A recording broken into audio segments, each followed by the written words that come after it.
Do you feel a shiver up your spine from fear? Yes, it's another story from the Nightshade diary. You know what that means. Check under the bed and make sure no one or nothing is there. Is the closet door securely shut? Then leave your disbelief behind. Amp up your imagination and hang on tight for another ride into terror and mystery. And like all good horror stories, just imagine it's a dark and stormy night. And remember, screaming like a little girl is permitted.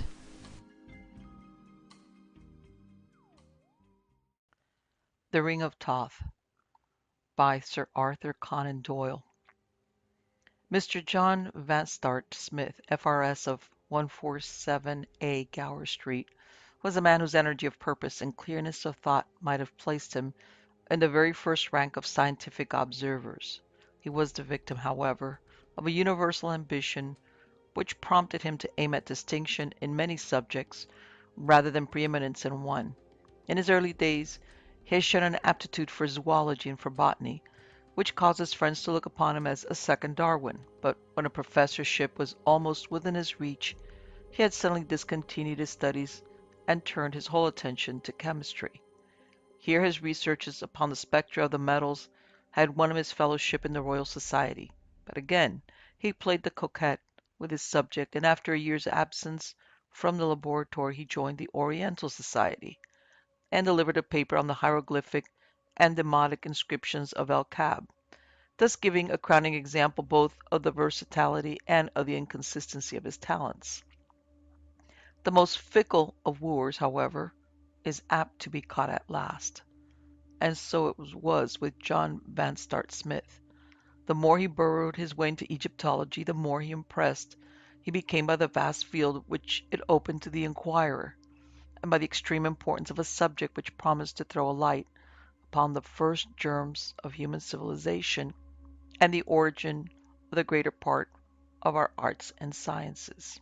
So struck was Mr. Smith that he straightway married an Egyptological young lady who had written upon the sixth dynasty, and having thus secured a sound base of operations, he set himself to collect materials for a work which would unite the research of Lesbius and the ingenuity of Campollion.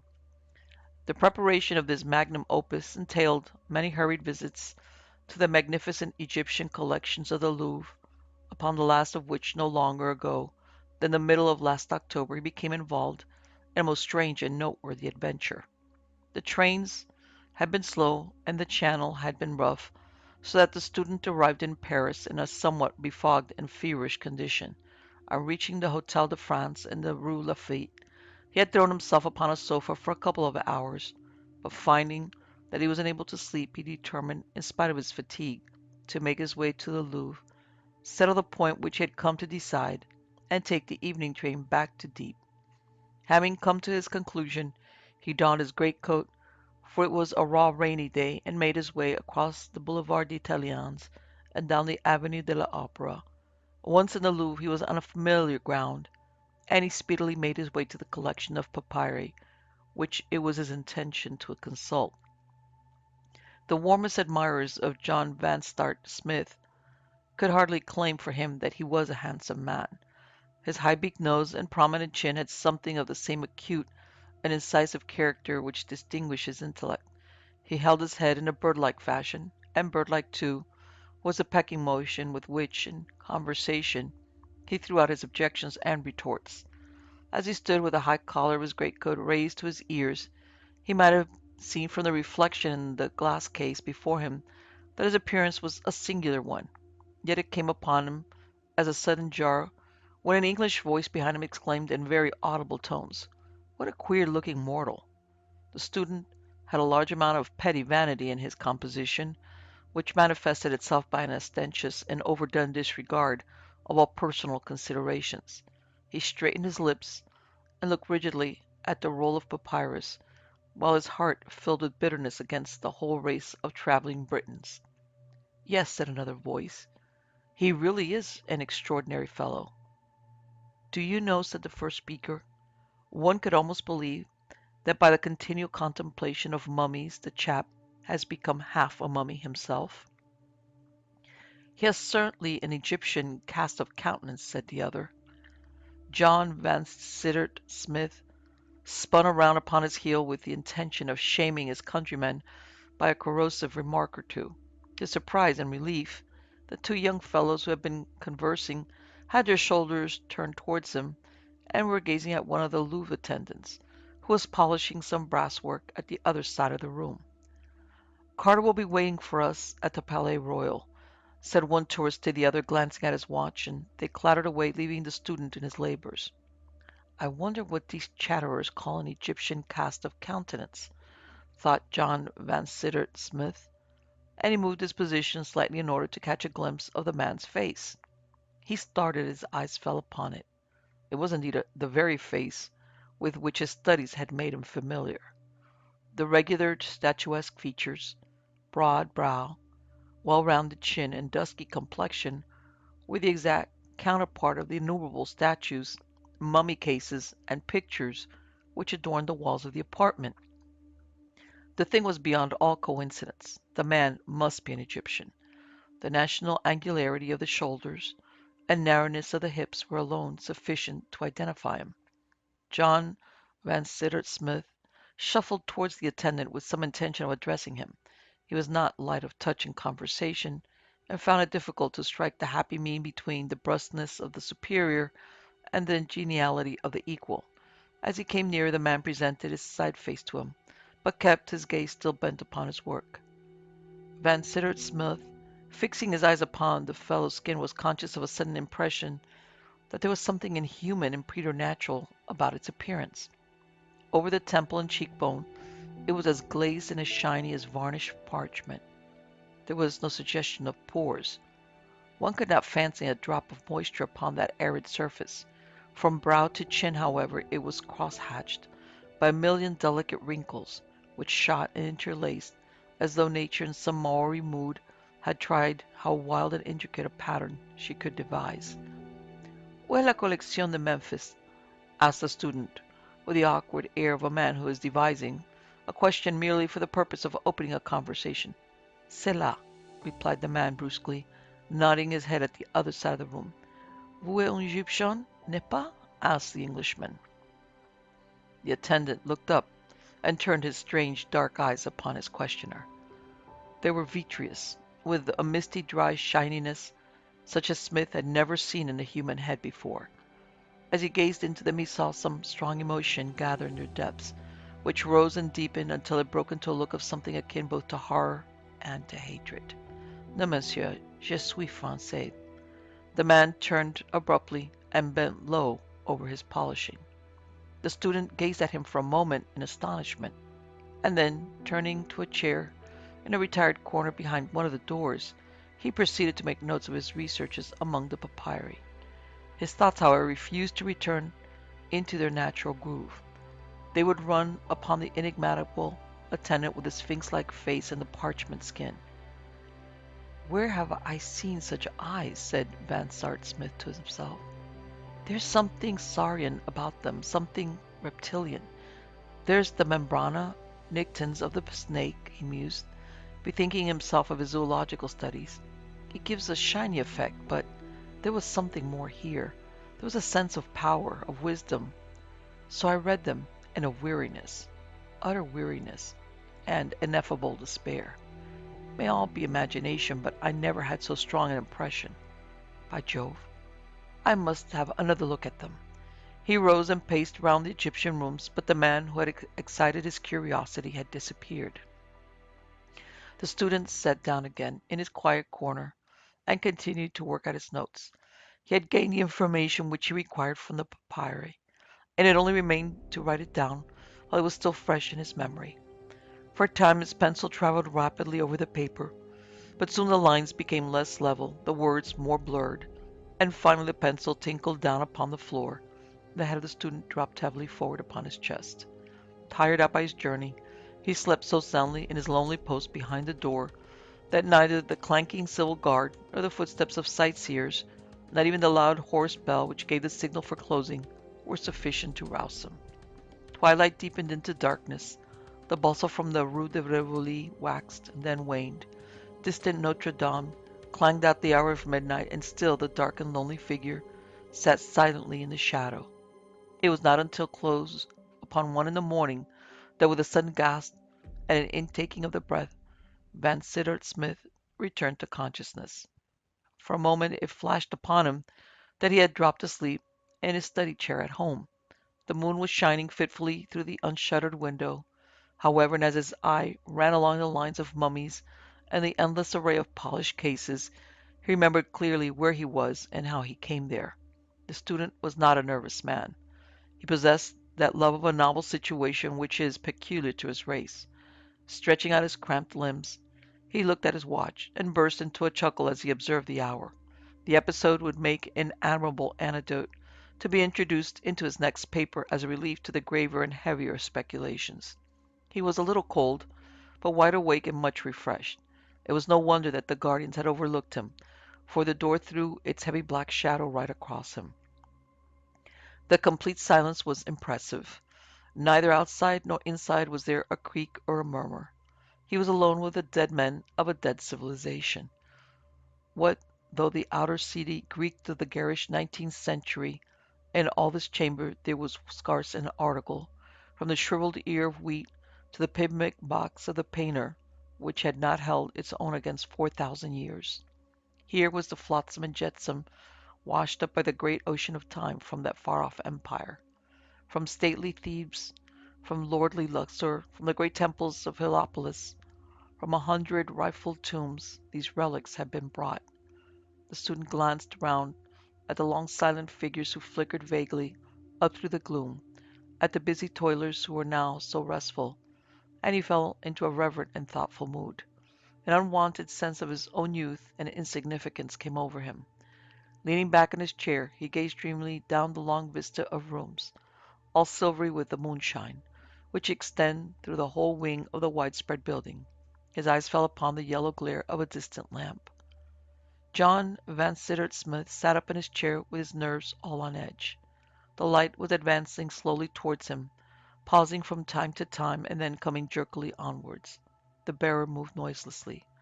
In the utter silence there was no suspicion of the pat of a footfall. An idea of robbers entered the Englishman's head. He snuggled up further into the corner. The light was 2 rooms off. Now it was in the next chamber, and still there was no sound. With something approaching to a thrill of fear, the student observed the face, floating in the air as it were, behind the flare of the lamp. The figure was wrapped in shadow, but the light fell full upon the strange, eager face. There was no mistaking the metallic, glistening eyes and the cadaverous skin. It was the attendant with whom he had conversed. Van Sittart Smith's first impulse was to come forward and address him.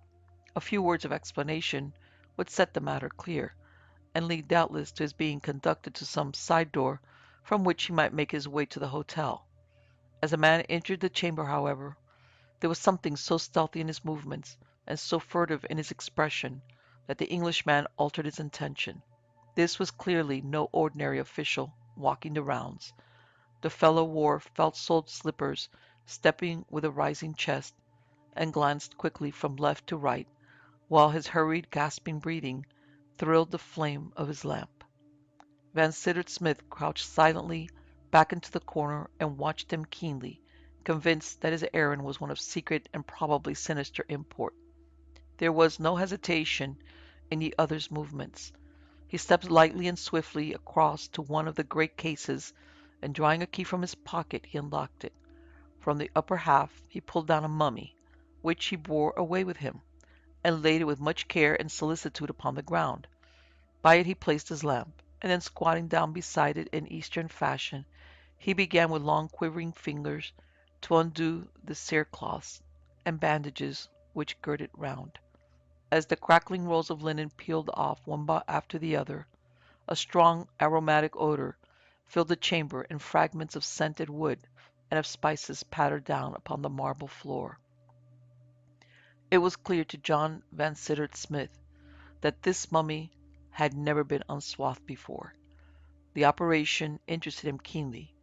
He thrilled all over with curiosity, and his bird-like head protruded further and further from behind the door. When, however, the last roll had been removed from the 4,000-year-old head, It was all that he could do to stifle an outcry of amazement. First, a cascade of long, black, glossy tresses poured over the workman's hands and arms. A second turn of the bandage revealed a low white forehead with a pair of delicately arched eyebrows. A third uncovered a pair of bright, deeply fringed eyes and a straight, well-cut nose, while a fourth and last showed a sweet, full, sensitive mouth and a beautifully curved chin.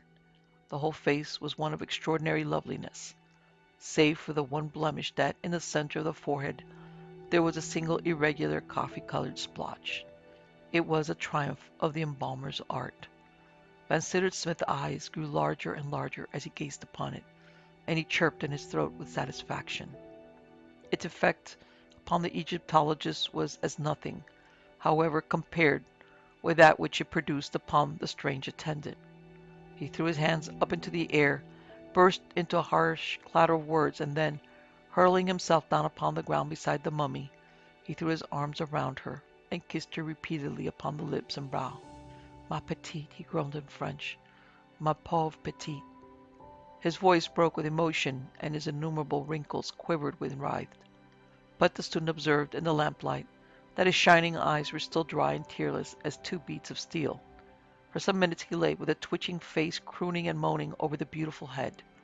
Then he broke into a sudden smile, said some words in an unknown tongue, and sprang to his feet with the vigorous air of one who has braced himself for an effort. In the center of the room there was a large circular case which contained, as the student had frequently remarked, a magnificent collection of early Egyptian rings and precious stones. To this the attendant strode, and unlocking it, threw it open. On the ledge at the side he placed his lamp, and beside it in a small earthenware jar, which he had drawn from his pocket. He then took a handful of rings from the case, and with a most serious and anxious face, he proceeded to smear each in turn with some liquid substance from the earthen pot, holding them to the light as he did so.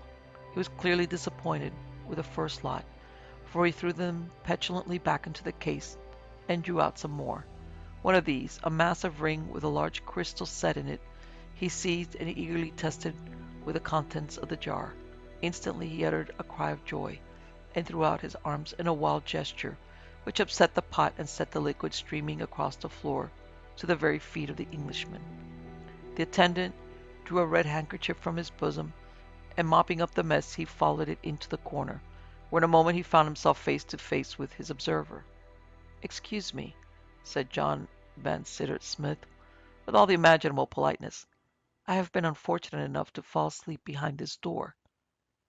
"And you have been watching me?" the other asked in English, with a most venomous look on his corpse-like face.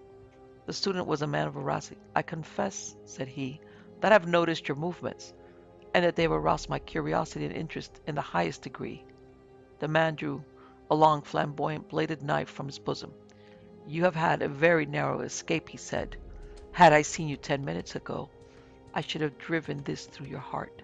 As it is, if you touch me, or interfere with me in any way, you are a dead man." "I have no wish to interfere with you," the student answered. "My presence here is an entirely accidental. All I ask is that you will have the extreme kindness to show me out through some side door." He spoke with great suavity, for the man was still pressing the tip of his dagger against the palm of his left hand, as though to assure himself of its sharpness, while his face preserved its malignant expression. "If I thought," said he, "but no, perhaps it is as well. What is your name?" The Englishman gave it. "Van Smith," the other repeated. "Are you the same Van Smith who gave a paper in London upon Al-Kab? I saw a report of it. Your knowledge of the subject is contemptible." "Sir!" cried the Egyptologist. "Yet it is superior to that of many who make even greater pretensions. The whole keystone of our old life in Egypt was not the inscriptions or monuments of which you make so much, but was our Hermetic philosophy and mystic knowledge of which you say little or nothing." "Our old life?" repeated the scholar, wide-eyed, and then suddenly, "Good God! Look at the mummy's face!" The strange man turned and flashed his light upon the dead woman, uttering a long, doleful cry as he did so. The action of the air had already undone all the art of the embalmer. The skin had fallen away, the eyes had sunk inwards. The discolored lips had writhed away from the yellow teeth, and the brown mark upon the forehead alone showed that it was indeed the same face which had shown such youth and beauty a few short minutes before. The man flapped his hands together in grief and horror. Then, mastering himself by a strong effort, he turned his hard eyes once more upon the Englishman. "It does not matter," he said, in a shaking voice. "It does not really matter. I came here tonight with the fixed determination to do something. It is now done. All else is as nothing. I have found my quest. The old curse is broken. I can rejoin her. What matter about her inanimate shell, so long as her spirit is awaiting me at the other side of the veil?" "These are wild words," said Vanstart Smith. He was becoming more and more convinced that he had to do with a madman. "Time presses, and I must go," continued the other. "The moment is at hand for which I have waited this weary time. But I must show you out first. Come with me."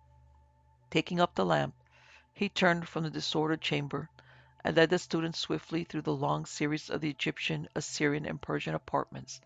At the end of the latter he pushed open a small door let into the wall and descended a winding stone stair. The Englishman felt the cold fresh air of the night upon his brow. There was a door opposite him which appeared to communicate with the street. To the right of this another door stood ajar, throwing a spurt of yellow light across the passage. "Come in here," said the attendant shortly.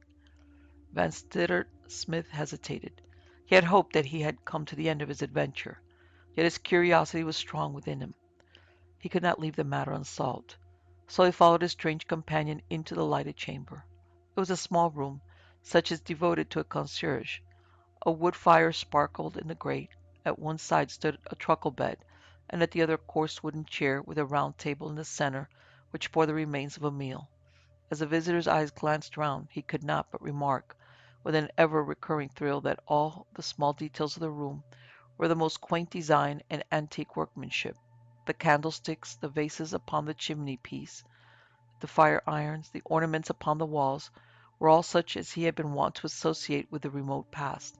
The gnarled, heavy-eyed man sat himself down upon the edge of the bed, and motioned his guest into the chair. "There may be design in this," he said, still speaking in excellent English. "It may be decreed that I should leave some account behind, as a warning to all rash mortals who would set their wits up against workings of nature. I leave it with you. Make such use as you will of it. I speak to you now with my feet upon the threshold of the other world. I am, as you surmised, an Egyptian, not one of the downtrodden race of slaves who now inhabit the delta of the Nile, but a survivor of that fiercer and harder people who tamed the Hebrew, drove the Ethiopian back into the southern deserts, and built those mighty works which have been the envy and the wonder of all after generations. It was in the reign of Thutmosis, 1600 years before the birth of Christ, that I first saw the light. You shrink away from me. Wait, and you will see that I am more to be pitied than to be feared. My name was Sasra. My father had been the chief priest of Osiris in the great temple of Obaris, which stood in those days upon the Bubastic branch of the Nile. I was brought up in the temple and was trained in all those mystic arts which are spoken of only in the Bible. I was an apt pupil. Before I was 16, I had learned all which the wisest priests could teach me. From that time on, I studied nature's secrets for myself and shared my knowledge with no man. Of all the questions which attracted me, there were none over which I labored so long as over those which concerned themselves with the nature of life. I probed deeply into the vital principle. The aim of medicine had been to drive away disease when it appeared. It seemed to me that a method might be devised which should so fortify the body as to prevent weakness or death from ever taking hold of it. It is useless that I should recount my researches. You would scarce comprehend them if I did. They were carried out partly upon animals, partly upon slaves, and partly on myself. Suffice it that the result was to furnish me with a substance which, when injected into the blood, would endow the body with strength to resist the effects of time, of violence, or of disease. It would not indeed confer immortality, but its potency would endure for many thousands of years. I used it upon a cat, and afterwards drugged the creature with the most deadly poisons. That cat is alive in Lower Egypt at the present moment. There was nothing of a mystery or magic in the matter. It was simply a chemical discovery which may well be made again. Love of life runs high in the young. It seemed to me that I had broken away from all human care now that I had abolished pain and driven death to such a distance. With a light heart, I poured the cursed stuff into my veins. Then I looked round for someone whom I could benefit. There was a young priest of Thoth, Parms by name, who had won my good will by his earnest nature and his devotion to his studies. To him I whispered my secret, and at his request I injected him with my elixir. I should now, I reflected, never be without a companion of the same age as myself. After this grand discovery I relaxed my studies to some extent, but Parms continued his with redoubled energy. Every day I could see him working with his flask and his distiller in the temple of Thoth, but he said little to me as to the result of his labors. For my own part, I used to walk through the city and look around me with exultation as I reflected that all this was destined to pass away and that only I should remain. The people would bow to me as they passed me, for the fame of my knowledge had gone abroad. There was war at this time, and the great king had sent down to his soldiers to the eastern boundary to drive away the Hyksos.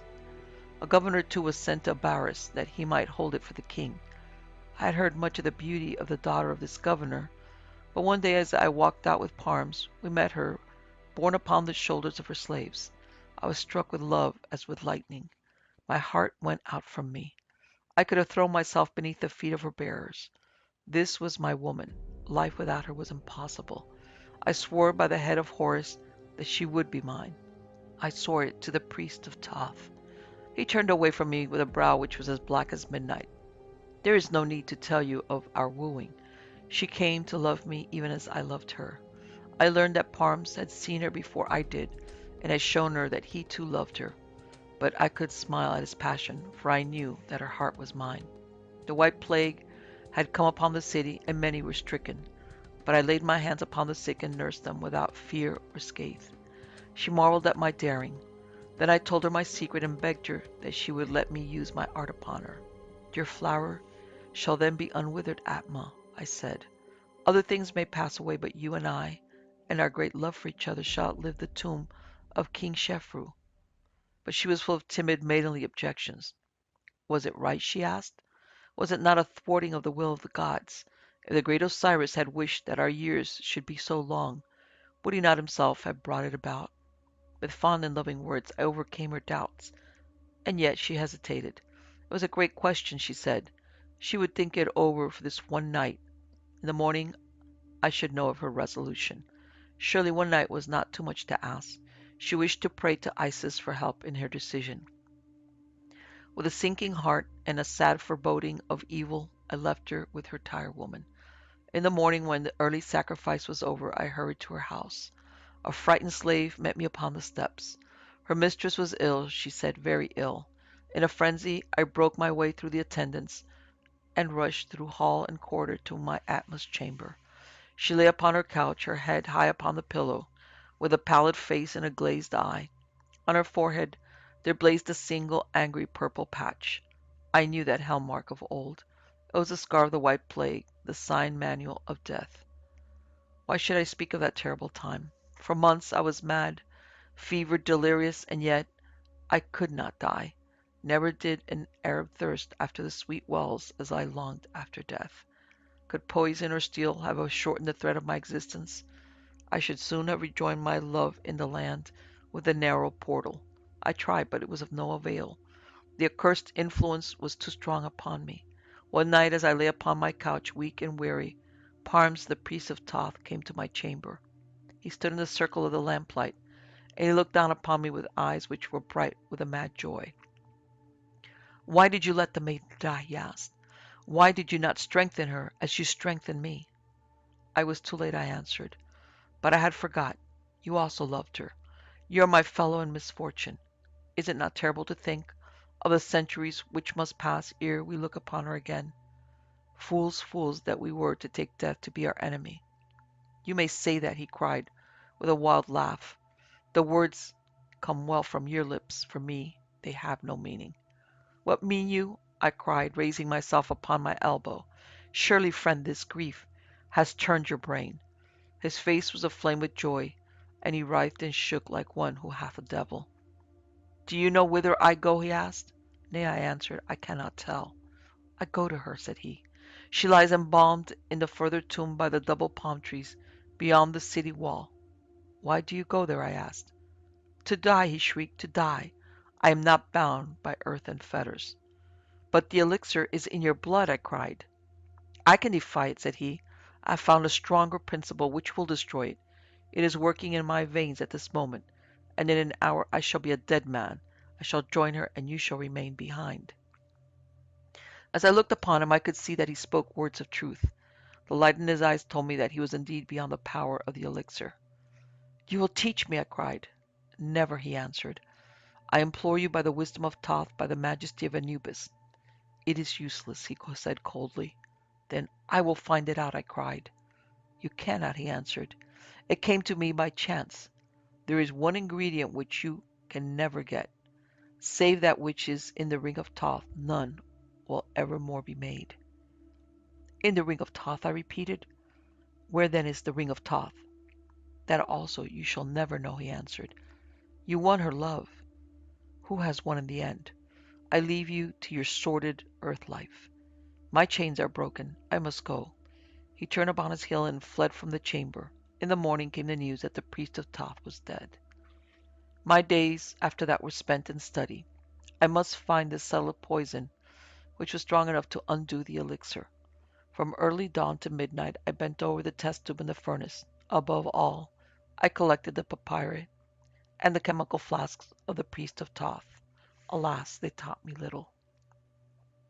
Here and there some hint or stray expression would raise hope in my bosom, but no good ever came of it. Still month after month I struggled on. When my heart grew faint I would make my way to the tomb by the palm trees. There, standing by the dead casket from which the jewel had been rifled, I would feel her sweet presence, and would whisper to her that I would rejoin her if mortal wit could solve the riddle. Parmes had said that his discovery was connected with the ring of Thoth. I had some remembrance of the trinket. It was a large and weighty circlet made, not of gold, but of a rare and heavier metal, brought from the mines of Mount Harbal. Platinum, you call it. The ring had, I remembered, a hollow crystal set in it, in which some few drops of liquid might be stored. Now the secret of Parmes could not have to do with the metal alone, for there were many rings of that metal in the temple.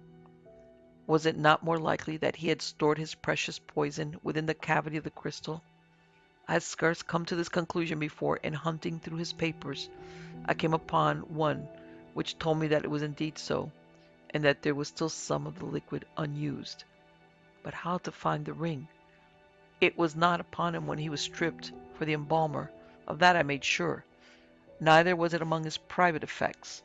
In vain I searched every room that he had entered, every box and vase and chattel that he owned. I sifted the very sand of the desert, the places where he had been wont to walk. But do what I could, I came upon no trace of the ring of Thoth. Yet it may be that my labors would have overcome all obstacles had it not been for a new and unlooked for misfortune. A great war had been waged against the Hyksos, and the captains of the great king had been cut off in the desert with all their bowmen and horsemen. The shepherd tribes were upon us like the locust in a dry year. From the wilderness of Shur to the great bitter lake there was blood by day and fire by night. Abaris was the bulwark of Egypt, but we could not keep the savages back. The city fell. The governor and the soldiers were put to the sword, and I, with many more, were led away into captivity. For years and years I tended cattle in the great plains by the Euphrates. My master died, and his son grew old, but I was still as far from death as ever. At last I escaped upon a swift camel, and made my way back to Egypt. The Hyksos had settled in the land which they had conquered, and their own king ruled over the country. Abaris had been torn down, the city had been burned, and of the great temple there was nothing left save an unsightly mound. Everywhere the tombs had been rifled and the monuments destroyed. Of my Atma's grave no sign was left. It was buried in the sands of the desert, and the palm trees which marked the spot had long disappeared. The papers of Parmes and the remains of the temple of Thoth were either destroyed or scattered far and wide over the deserts of Syria. All search after them was vain. From that time I gave up all hope of ever finding the ring or discovering the subtle drug. I set myself to live as patiently as might be until the effect of the elixir should wear away. How can you understand how terrible a thing time is, you who have experience only of the narrow course which lies between the cradle and the grave? I know it to my cost. I who have floated down the whole stream of history. I was old when Ilium fell. I was very old when Herodotus came to Memphis. I was bowed down with years when the new gospel came upon earth. Yet you see me much as other men are, with the cursed elixir still sweetening my blood, and guarding me against that which I would court. Now at last I have come to the end of it. I have traveled in all lands and have dealt with all nations. Every tongue is the same to me. I learned them all to help pass the weary time. I need not tell you how slowly they drifted by. The long dawn of modern civilization, the dreary middle years, the dark times of barbarism, they are all behind me now. I have never looked with the eyes of love upon another woman. Atma knows that I have been constant to her. It was my custom to read all that the scholars had to say upon ancient Egypt. I have been in many positions, sometimes affluent, sometimes poor, but I have always found enough to enable me to buy the journals which deal with such matters.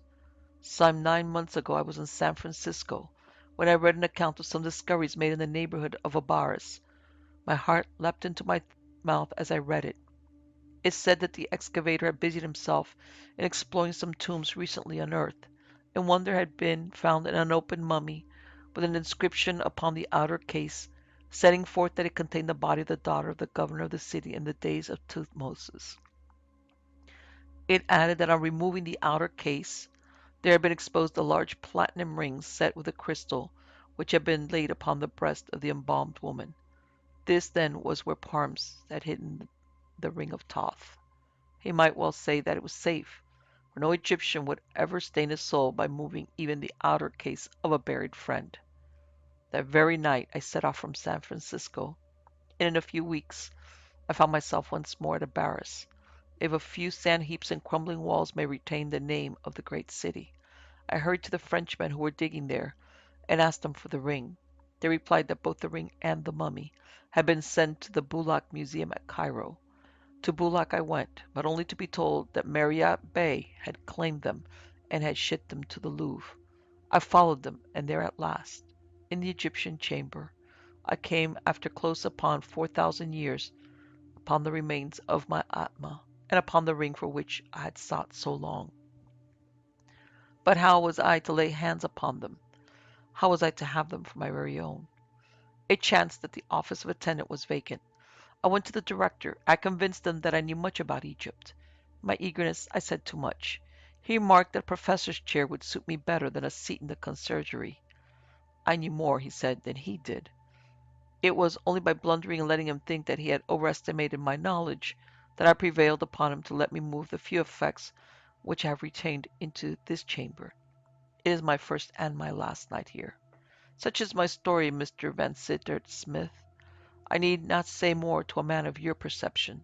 By a strange chance, you have this night looked upon the face of the woman whom I loved in those far-off days. There were many rings with crystals in the case, and I had to test for the platinum to be sure of the one which I wanted. A glance at the crystal has shown me that the liquid is indeed within, and that I shall at last be able to shake off that accursed health which has been worse to me than the foulest disease. I have nothing more to say to you. I have unburdened myself. You may tell my story, or you may withhold it at your pleasure. The choice rests with you. I owe you some amends, for you have had a narrow escape of your life this night. I was a desperate man, and not to be balked in my purpose. Had I seen you before the thing was done, I might have put it beyond your power to oppose me or to raise an alarm. This is the door. It leads into the Rue de Rivoli. Good night. The Englishman glanced back. For a moment, the lean figure of Saucer the Egyptian stood framed in the narrow doorway. The next door slammed, and the heavy rasping of a bolt broke into the silent night. It was on the second day after his return to London that Mr. John Vanstart Smith saw the following concise narrative in the Paris correspondence of the Times. Curious occurrence in the Louvre. Yesterday morning a strange discovery was made in the principal eastern chamber. The ouvriers who are employed to clean out the rooms in the morning found one of the attendants lying dead upon the floor with his arms round one of the mummies. So close was his embrace that it was only with the utmost difficulty that they were separated. One of the cases containing valuable rings had been opened and rifled. The authorities are of opinion that the man was bearing away the mummy, with some idea of selling it to a private collector, but that he was struck down in the very act by long-standing disease of the heart. It is said that he was a man of uncertain age and eccentric habits, without any living relations to mourn over his dramatic and untimely end.